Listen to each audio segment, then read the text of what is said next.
Hello and welcome back to a brand new episode of the ZigAnalysis. That's Tushar, my name is Arun, and today for some reason we're discussing the Toyota Fortuner.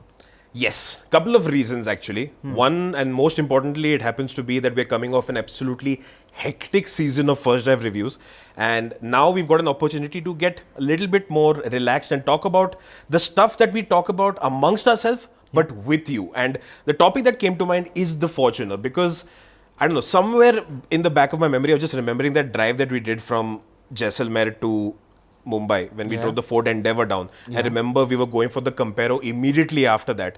How big the segment used to be, how popular the Fortuner still managed to be in that. And I remember the Fortuner, how back in the day when it was launched, the popularity was on a different planet altogether. To the extent that Toyota had to halt bookings because there was no place, no possibility for them to manage to deliver that number of units. Correct. But if you look at any given review, any given news piece about the Fortuner from back then, from 2009, the one underlying statement over there was that it was value for money. Correct. The price was around 19.5-ish lakh, which is what a Grand Vitara costs today. You paid that much. Yeah, and today the one thing you cannot say about the Fortuner in all honesty is that it is value for money. Correct. So when the Fortuner came in, what did you have in the market back then? You had the Captiva, you had the Pajero, CRV. and you had the CRV. And the Fortuner managed to undercut all of those, right? And it brought with it this sense of Japanese sensibility, right? Which was very desirable back then, and which is exactly why so many people said, hey, you're getting such a huge car for this sum of money. It is value. Today, prices range from 35 to 45 lakh. On-road prices are 50 lakhs. If you pick the Gazoo racing version, apparently there is one for some reason, there are reports of prices touching nearly 60 lakh rupees.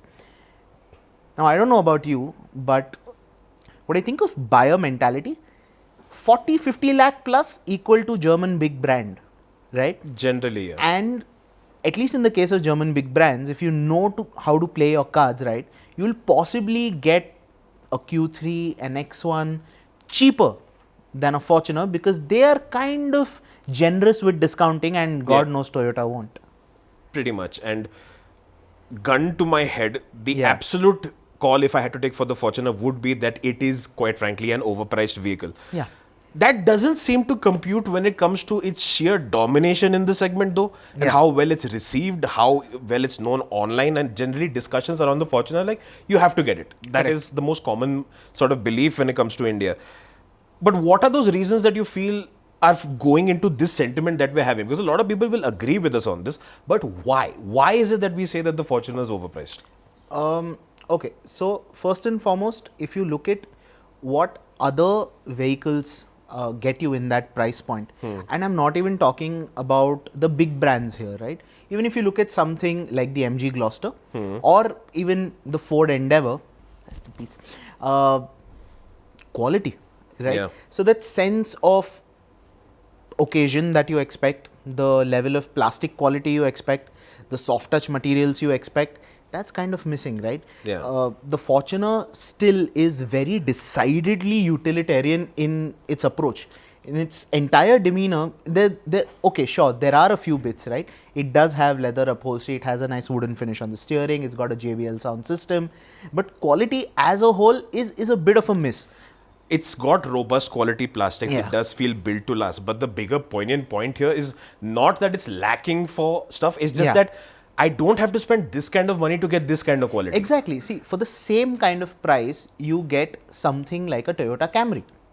It is a Toyota, but you look at the quality levels on that, and then you kind of wonder if Toyota can give me this quality for this price, right? But a ladder frame SUV, which is supposedly cheaper to make, cannot be having this quality. Then we talk about features, right? No sunroof, the instrument clusters basic, the touchscreens basic. It does have a JBL audio system, it does have power driver seat. But you and I have just come off driving a Safari, which is almost half the price, And that's got a panoramic sunroof. It's got second row seat ventilation. It's got ADAS. It's got a brilliant 10.25-inch digital driver's display. A better touchscreen. A better touchscreen, both in the 12.3-inch and the 10.25-inch. Even that has a banger 10-speaker JBL audio system. So there are cars that literally cost half as much that match the Fortuner in terms of features. So the Fortuner simply has to do better there. So if you're going to be equating the money you spend with the features you get, the Fortuner is definitely going to leave you kind of shortchanged. Like, you should have gotten more. And MG's done well in this department, where they've literally loaded the, Gloucester to the gills. You've got massage driver seat, you've got a fancy touchscreen, right? Really, really, really spacious car. Like, physically the car's larger, and the interior quality is genuinely almost on par with the big luxury brands. Yeah, I mean, it's doing significantly better than the Fortuner on that front. Yeah. Even the space practicality front, because the Gloucester is almost the same size as a vehicle as a Land Cruiser, not even the Fortuner. Yeah. So you're getting better 3-row seating. You still have boot space left in the last row after that. And before you guys start talking about this, saying that, oh, you've been paid by MG for complimenting, you're just putting the Fortuner down. No. We're giving just a real picture over here, because we have actively been asked for buyer advice also when it comes to comparing these two vehicles, and such is the segment that these have practically become the only choices in that space. But if you're going to talk about the Fortuner, not just from features and the interior quality, even the interior space execution, like someone like me, traditionally they would say, oh, you're 6'5", you're a big guy, you should buy a Fortuner. It's not just because it's a bigger car, it's going to be more comfortable for bigger people. That equation doesn't work. And that also extends into the drive experience, because you definitely have a great sense of power from behind the wheel. It does have 500 Newton meters of torque now, 200 plus horsepower, and it's a rocket. It's more than happy to travel on the highway for days and days together. But when you start up the engine, it feels like you have that vibiness from that. It's a typical old sort of diesel engine. The transmission, if you're putting, like if you have the automatic even, you go from park to drive and the car does a little dumka every single time. This is like a very old school pickup truck behavior. And I guess that is charming in a way. But then again, this is a 50 lakh rupee car that we're talking about, right? Irrespective of the variant, it is still a very expensive car. And this, more so than the drive experience, I would say the ride, because it's a typical ladder frame in that sense, wherein the chassis has been designed to take payloads. If you do not put those payloads into the vehicle, it feels very stiff. So you're constantly going to get some side to side tossing. Bad roads will make it feel unsettled. Granted, the flip side to that is you can see the biggest of potholes, the roughest of patches, and the Fortuner is like, and goes right through. With the Fortuner, I've always said, if you spot a speed breaker or a pothole and you think you cannot slow down in time, just speed up. Just accelerate, because trying to slow down is just going to make things a lot worse. Okay, so I want to reflect a little bit on why the Fortuner actually sells so much, right? And there is absolutely no other way of saying it. It is dominating the space. Every rival that tried to compete with it has either failed or is failing, or is accepting a significantly lower standpoint in the segment, at least. Right. And what it is doing right, it is doing so right that others simply can't play catch up. Right. We'll get to the very obvious, very Toyota bits in a bit. But what stands out for me, like you said, the Fortuner is now a 50 lakh rupee car. It's probability wise, this is the first 50 lakh rupee car a person's buying. Right? And for that person, the mindset is plain and simple. I do not want to take a chance. I need this to run. I need this to run. I need this to run dependably. I need this to run till kingdom come. And no matter what. And no matter what, finally, even if I've bought it, I do not want any further headaches beyond this point. Right? Which is why we see people hanging on to their Fortuners for so long, using it day in, day out, putting lakhs of kilometers on it, and still managing to make decent bank at the end of it. That is the big sort of hook here as well. And it's a thing that's not specific to the Fortuner alone. It's a Toyota thing, I guess. Toyota Innova with the Fortuner as well. But generally, it is these two vehicles that are sort of the heroes on this front. And that's in no small part, is it the fact that these cars are mad bulletproof with their reliability, but the resale value of this, like Toyota has, in a way, Toyota has ensured this by the successive increments in price of the Fortuner. Because today, if I want a Fortuner, it's been pushed so far out of budget, right? In 2009, the Fortuner was a sub 20 lakh rupee car, and today it starts at 33 lakh ex-showroom. That is how much of a price jump that has happened. But today, because the Fortuner has a name, it has a charm, and I want a Fortuner, think of me as a person who bought the first generation of the vehicle, even so. Now, if I've bought a car that is, say, and this, I've checked out some listings for this, right? I'd noted this down. There is a 5-year-old Fortuner that's done maybe 60 to 70,000 kilometers, and it'll still retain a massive amount of its value. It's going to go for 35, 40 lakhs at that amount, even with that running. A German car bought at the same time with the same kilometers run. Any German brand, will at least be 10 lakh rupees cheaper. Yeah, it'll lose a significant portion of its value.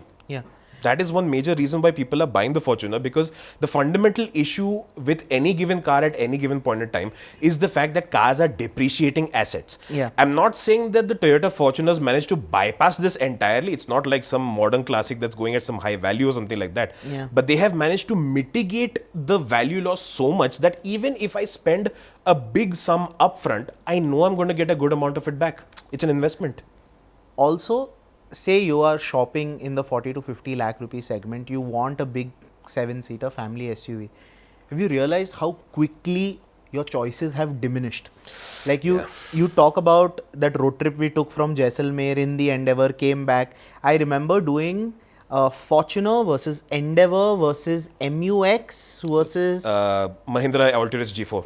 Altiris G4. Of this, only the Fortuner still standing. All other options are gone.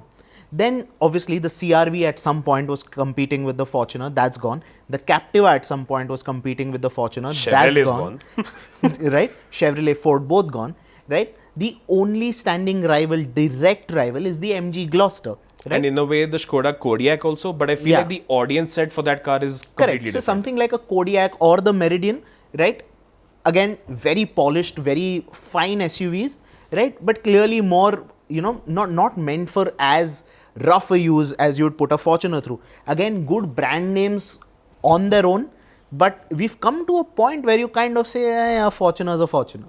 Yeah, and therein becomes the one big intangible with the Fortuner, because here's the deal, right? It's Toyota. It's a Japanese brand. You meet the Toyota executives, they're very humble, sweet, kind, polite people. Very relaxed, very calm. But the Fortuner is associated with something completely different. I have learned this term called system.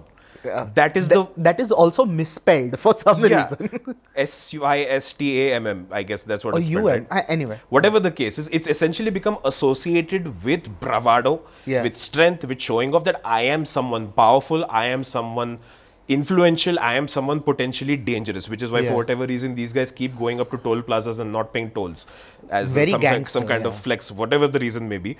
And that is what the Fortuner has become associated with, and that is the reason why people do not settle for anything but that, simply because there's an image with that vehicle that is not going to be coming up on the brochure. Correct. And it is a combination of all these reasons why people are willing to put the big bucks down on a brand new Fortuner even today, and I don't see this trend necessarily ever changing. I know, and I remember you giving me that political ascending order of cars. Right? So where does it start? It starts off with a Desire. It starts off with a Desire. It moves up to the Brezza. Then we go to the Scorpio. Then there is the Fortuner, or an Innova and then a Fortuner. And ultimately you get to the big boss level, which is the Land Cruiser. So there is a lot of this political clout, political might associated with it, and no matter what 40 or 50 lakh rupee car you buy, there is always going to be this one uncle who will say, "Itne mein to Fortuner mil jati." So that's the long and short of what we think about the Toyota Fortuner. We love it. You give me 50-60 lakh rupees, I'd possibly buy one too. When we've driven this vehicle, we felt the vibe that comes with it. There's no denying that. There is no denying that you're the absolute boss of the road practically instantly. So the Fortuner, as much as we love it, we'd really want to see Toyota up the game in terms of what they are offering for the same price. I don't want to see a Fortuner that costs 75 lakh rupees because God knows the next Fortuner is going to be loaded. There are some spy shots and stuff, lot of interesting stuff happening there. Make sure you follow ZigWheels on Instagram to get all the latest details. That's it for this video. If you agree with us, shout out in the comments. If you want to argue with us, we're more than happy to do that as well. Don't forget to follow ZigWheels on Instagram. Lot of fun stuff happening there, and like, share, subscribe. We'll see you in the next one. Thank you so much for watching. Bye.